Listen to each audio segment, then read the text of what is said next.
Здравейте, ученици! Нека да погледнем какво има на дъската. Точно така. На дъската има начертана кръстословица. Нека се опитаме да я попълним и да видим какво ще се изпише във вертикалната лента. Сетивен орган за вкус. Език. Време за почивка. Отдих. Физически упражнения. Спорт. Какво консумираме докато се храним? Храна. Живителна течност. Вода. Основна дейност на всички ученици. Учене. Това, което се образува, е дума, която назовава най-голямото богатство, а именно здравето. В този урок ще разширим знанията си за полезните храни и ще се запознаем с правилата за здравословното хранене и първа помощ. Запишете заглавието на урока „Грижа за здравето“. Хората приемат храни от растителен и животински происход. Нека сега да запишем заедно първа точка. Полезни храни. Хайде да разгледаме илюстрираните храни. От тях човешкото тяло си набавя нужните вещества, за да е здраво и да работи. Някои храни ни правят по-издръжливи и енергични. Помагат ни да учим и да запомняме по-лесно, да се движим повече, без да се изморяваме. Други храни съдържат вещества, които укрепват мускулите. Те са важни за здравето на зъбите, растежа и правилното развитие на костите. А плодовете и зеленчуците ни предпазват от болести.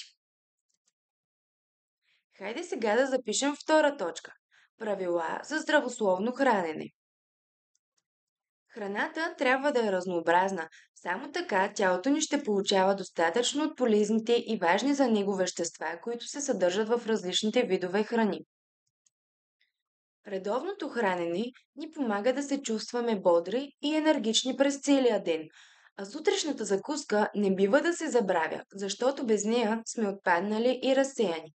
С вечерята пък не бива да се прекалява, за да е сънят дълбок и спокоен. Важно е да се храним спокойно и да сдъвкваме добре храната си, защото само така тя се преработва по-лесно и по-пълноценно от стомаха и червата. Нека да запишем заедно. Храната трябва да е разнообразна. Редовното хранене ни помага да се чувстваме бодри и енергични през целия ден. Важно е да се храним спокойно и да сдъвкваме храната си добре. Сега, ученици, имам един въпрос към вас. Спортувате ли? Значи спортувате. А според вас здравословно ли е спортуването? Важно е да се спортува, но при невнимателно движение може да се контузим. А какво следва, ако нараним мускул или се ударим? Спортът и игрите са полезни за здравето, но при невнимателно движение, удар или падане може да нараним удар или кост. Нека да запишем трета точка. Движение и първа помощ при нараняване. Едно от най-тежките наранявания е счупването на кост. Запишете в тетрадките си. При счупване трябва да потърсим помощ от възрастен и да се обадим на телефон 112. Сега следва да упражним знанията си. Разгледайте схемата и обяснете кои храни трябва да присъстват ежедневно в менюто ни.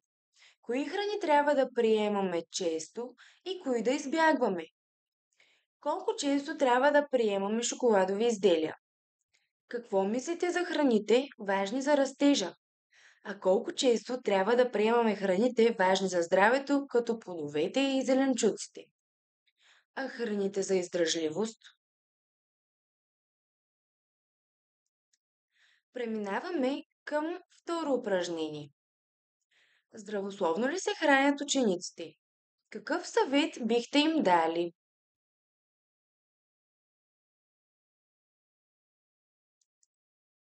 Сега, ученици, следва да изиграем играта Здравословният избор. Какво е по-полезно за закуска?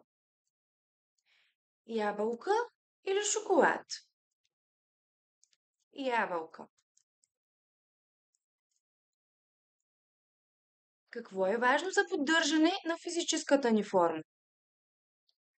Спортуването. На кой телефон трябва да звъннем при контузия? Трябва да звъннем на телефон 112. Здравословно ли е да преяждаме за вечеря? Не, не е здравословно. Колко често трябва да се храним с пълнозърнести храни? Всеки ден. За какво ни помага редовното хранене? Чувстваме се по-енергични и по-бодри през целия ден.